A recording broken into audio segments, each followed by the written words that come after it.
Magandang gabi po sa inyong lahat at Merry Christmas. Palakpakan po natin ang Panginoon.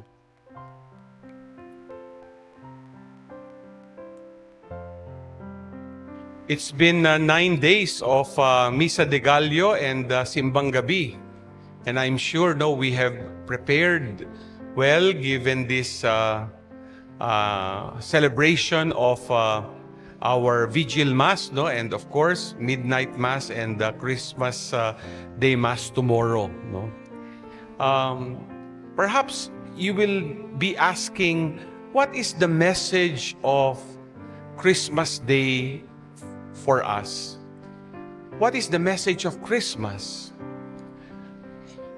And I'd like to outline this message into 3 words. The first word is longing, the second is liking, and the third is loving. First, longing.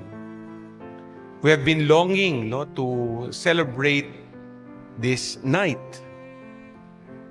And it's been 4 weeks of Advent. There is that deep longing to celebrate with joy Christmas.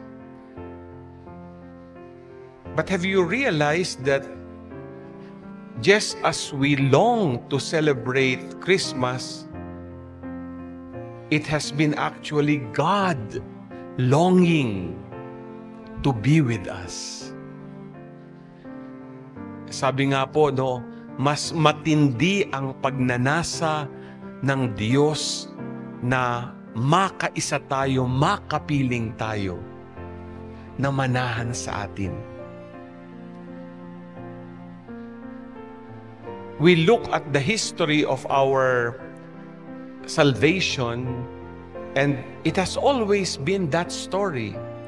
In our first reading from the book of the prophet Isaiah, just when the Israelites who were exiled were longing to experience coming home after exile, they then understood the longing of God that they were back to His fold. That after all their limitations, their sinfulness, they have come home, not just to their homeland, but coming home to God.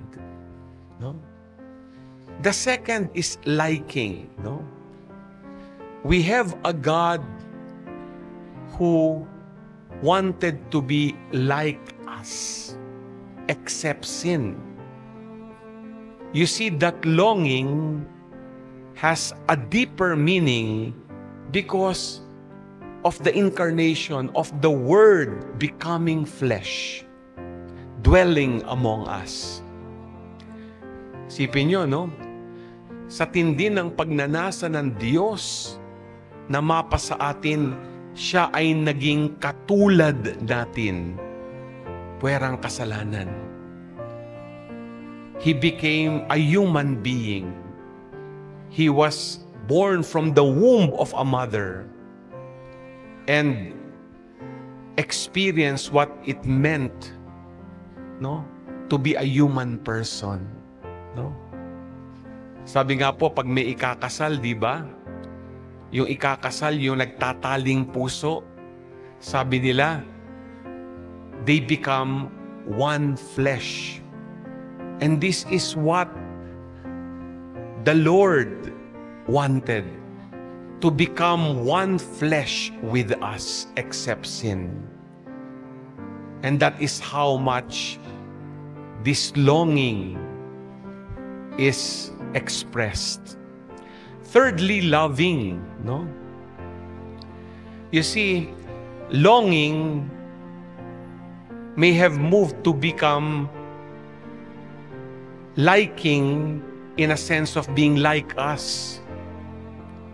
But we then realized that to be like us was actually an unconditional expression of loving. Nagkatawang tao ang Panginoong Hesukristo, at yung pagkakatawang tao niya ay isang malaking sakripisyo. Diyos ka na, but gugustuhin mo pa maging tao. Kasi dahil sa kanyang pagkakatawang tao, matutupad ang misyon para sa kaligtasan ng sanlibutan. That's why when you look at the manger, the wooden manger, that wooden crib, it points to the wooden cross. Sa pagkakatawang tao pa lang, pinatunayan na ng Panginoon ang kanyang dakilang pag-ibig. Sakripisyo para sa atin, para matupad yung pag-aalay ng kanyang buhay para sa bawat isa sa atin. Brothers and sisters in Christ, that is why in the gospel we heard, yes, the baby born in the manger is no one else but Jesus, Emmanuel, God with us. God with us in everything because of God's deep longing, God's liking to be one of us, and God's deep loving. You know, there is a spiritual writer who wrote, what if instead of doing something, we were to be something special, be womb, be dwelling for God, be recollected, be surprised. I think we can best celebrate Christmas if the Lord is born in us. Kung isisilang siya sa atin.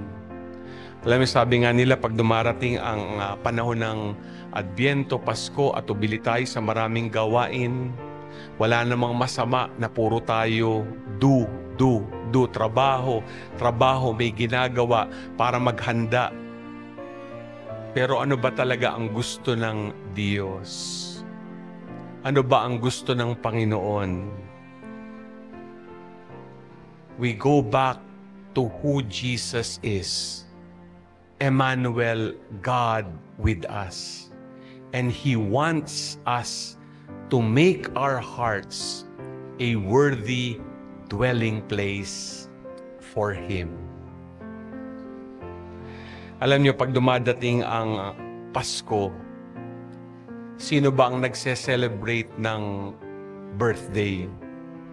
Siyempre si Jesus, di ba? Pero may iba sinilang ng December 25. At ubili tayo sa maraming regalo mamaya. Baka magbukas na kayo ng regalo sa inyong sa ilalim ng inyong Christmas tree, no? Excited na siguro kayo. Pero ang dapat binibigyan ng birthday gift sa araw ng Pasko, si Jesus. Siyang may birthday. Ano kaya birthday gift niya sa Kanya? Nasa Kanya naman lahat, di ba? Siyang Diyos. Siguro isa lang ang hihilingin niya. Ibigay mo ang sarili mo. Give yourself as a gift, and that means many things. When you give your life to the Lord, it means you have to let go of sin. You have to offer your heart to a life of goodness and holiness. If you want to celebrate Christmas and bring joy to the Lord, who is joy? Offer yourself. It's most difficult, but I'm sure it is the perfect gift for our birthday celebrant. Amen.